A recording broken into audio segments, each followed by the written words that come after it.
लेकिन इस जानकारी की मैं अगर ठीक अगर राइट साइड में देखूँ तो ये जो है यहाँ पर इसको बुद्ध की जो है मूर्ति है। मैं आपको इसको क्लोज से दिखा देता हूँ और कोई भी बता सकता है कि ये बुद्ध की मूर्ति है। और बुद्ध के इस स्थान पर बुद्ध के अलावा इन मूर्तियों का जो कि हिंदू धर्म से संबंधित हैं इनका कोई महत्व नहीं होना चाहिए। तो इस विषय में आपके क्या विचार हैं? नहीं, इनका कोई महत्व नहीं है। ये तो हर जगह जहाँ भी हमारे जो बौद्ध स्थल होते हैं, ये काफ़ी अच्छी पहाड़ियाँ हैं और पहाड़ियों के बीच में वो गुफा है और यहाँ पर बड़े अच्छे जानवर हैं। काफ़ी चढ़ाई है इसकी, बहुत ऊंचाई पर।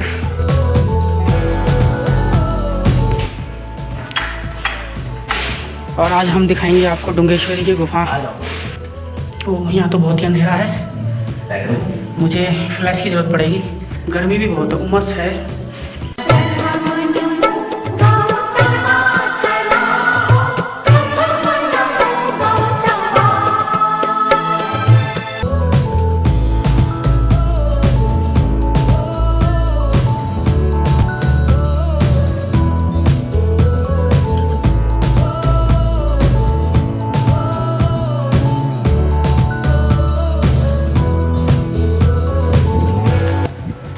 अब हम यहाँ पर बोध गया में डुंगेश्वरी गुफा है और अभी हम ऊपर चलेंगे। इसमें ये काफ़ी अच्छी पहाड़ियाँ हैं और पहाड़ियों के बीच में वो गुफा है और इसमें हम अभी ऊपर चलेंगे और देखेंगे कि वहाँ क्या है। माननीय आज़ाद बौद्ध जी से जानेंगे कि इसकी क्या इतिहास है।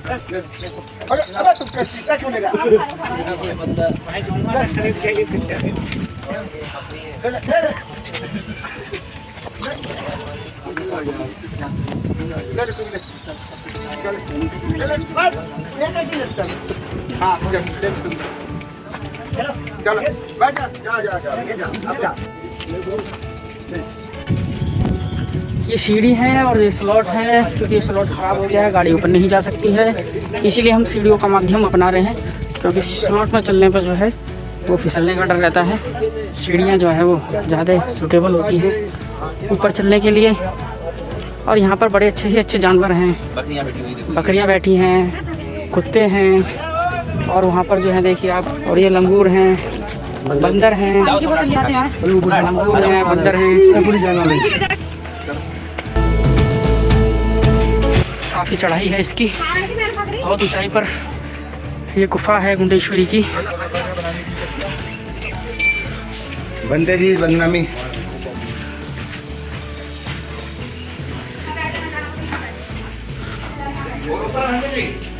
यहाँ से फोटो बनाओ भाई।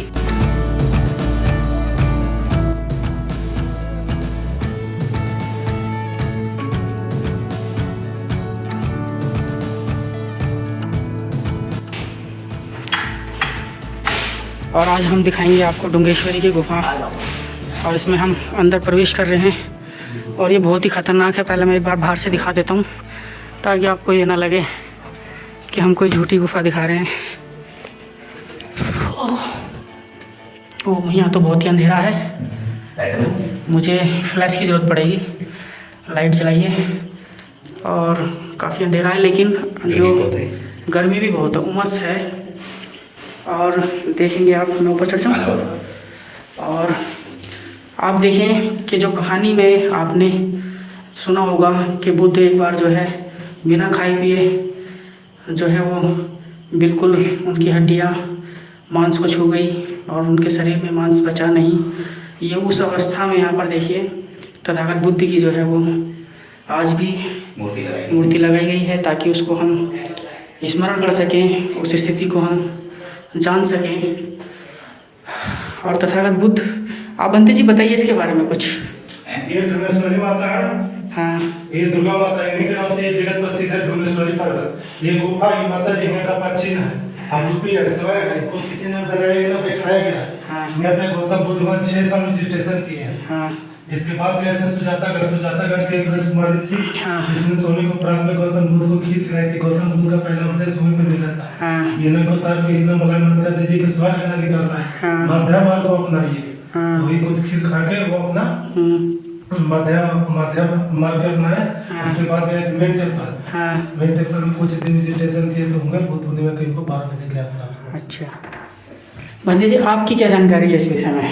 जी, इस विषय में ये जानकारी है कि सिद्धार्थ गौतम ने 6 वर्ष तक इसी डुंगेश्वरी गुफा में तपस्या की थी और जो सुजाता नाम की जो उपासिका थी, फ्लैश जो जलाना, राजकुमारी थी, रोशनी का नाम लीजिए।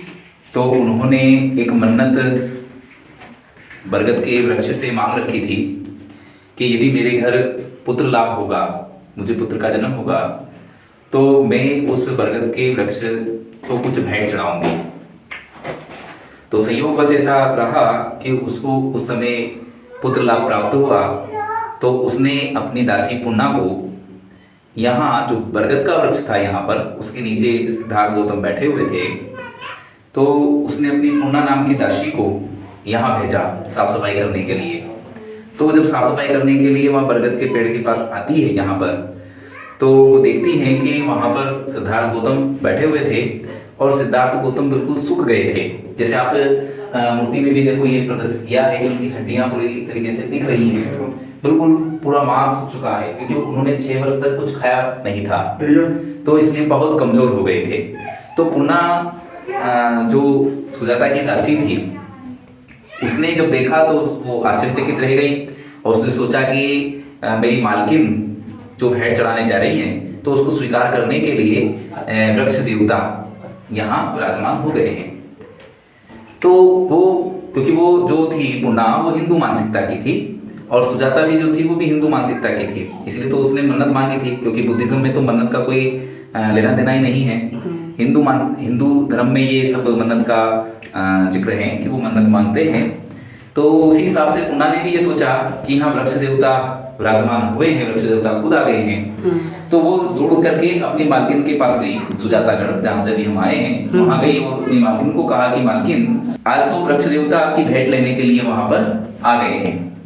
तो वो बड़ी खुश हुई सुजाता ये बात सुन करके, उसने खीर बनाई कि मैं उनको खाने के लिए खीर का दान करूंगी, खीर खिलाऊंगी वृक्ष देवता को। तो वो वहाँ से जो अपने घर से खीर बना करके सोने के पात्र में खीर रख करके और वो वहाँ यहाँ पर आई, बरगद के वृक्ष के नीचे जहाँ सिद्धार्थ गौतम बैठे हुए थे, यहाँ आई।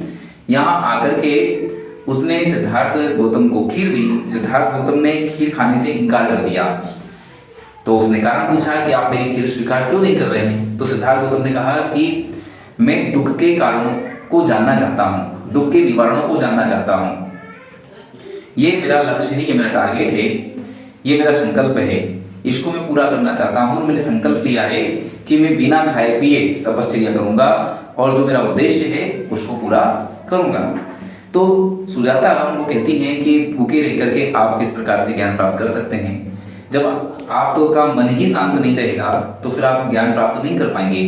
शांत मन रहेगा तभी आप ज्ञान प्राप्त कर सकते हैं और भूखे व्यक्ति का मन शांत नहीं होता है। तो सिद्धार्थ गौतम फिर सोचते हैं, चिंतन करते हैं, तो उनको एहसास होता है कि बाकी में भूखे रहने से कोई ज्ञान प्राप्त नहीं होता है और तपश्चर्या करने से भी ज्ञान प्राप्त नहीं होता है।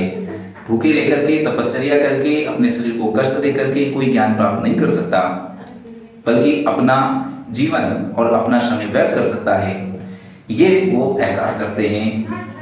उसके बाद सिद्धार्थ गौतम जो निरंजना नदी थी, ये भी निरंजना नदी है, वही निरंजना नदी में नहा करके उस खीर को खाते हैं और खा करके फिर वो तपस्या का मार्ग छोड़ देते हैं और गया चले जाते हैं। वहाँ पीपल वृक्ष के नीचे बैठते हैं और 40 दिन का निश्चय करते हैं कि मैं 40 दिन के अंदर ज्ञान प्राप्त करके रहूँगा। वहाँ पर पीपल वृक्ष के नीचे 40 दिन का निश्चय करके जब वो बैठ जाते हैं तो 4 सप्ताह के अंदर यानी 28 दिन के अंदर उनको ज्ञान प्राप्त हो जाता है। तो उनको जो ज्ञान प्राप्त होता है वो ये ज्ञान प्राप्त होता है कि इस संसार में, इस जगत में कहीं कोई ईश्वर नहीं है।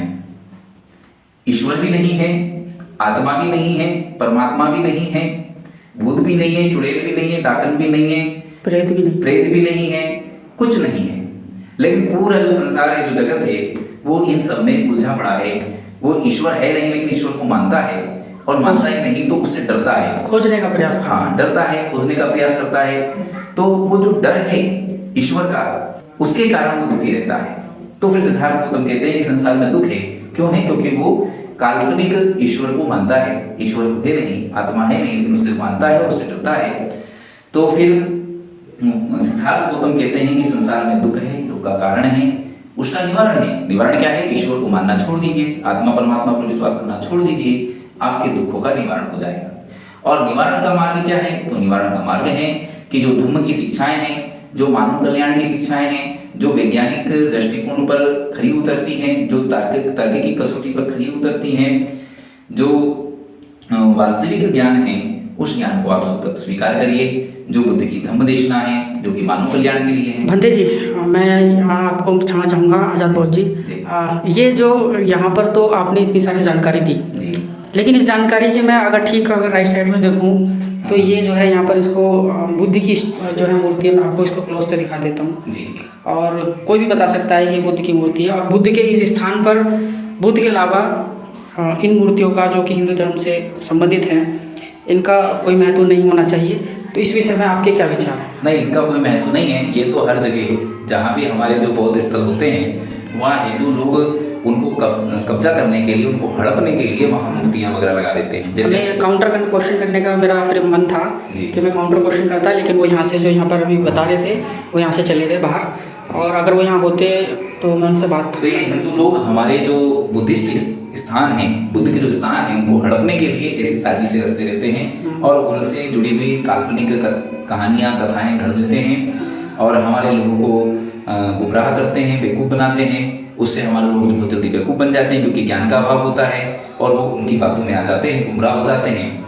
हम उनसे पूछते हैं कि तथागत बुद्ध की उसी कहानी से ये जो यहाँ पर डुंगेश्वरी इनको माता बोल रहे हैं, कि इनका यहाँ पर क्या संबंध है? आपको इनका कोई संबंध नहीं है, इनका कोई संबंध कोई नहीं संबंध नहीं है। ये तो पहाड़ी थी, पहाड़ी का नाम डुंगेश्वरी था। जैसे हिमालय है, उस क्यों है हिमालय? वहाँ पर बर्फ जमती है इसलिए हिमालय रखा हुआ है। ऐसे बहुत सारे पर्वत हैं, तो उनके नाम अलग अलग रखे गए हैं, है ना। तो ये डुंगेश्वरी पहाड़ी थी, ठीक। लेकिन उस पहाड़ी के नाम पर एक कल्पना बनाई, एक कहानी बनाई और डुंगेश्वरी माता बना करके यहाँ स्थापित कर दिया।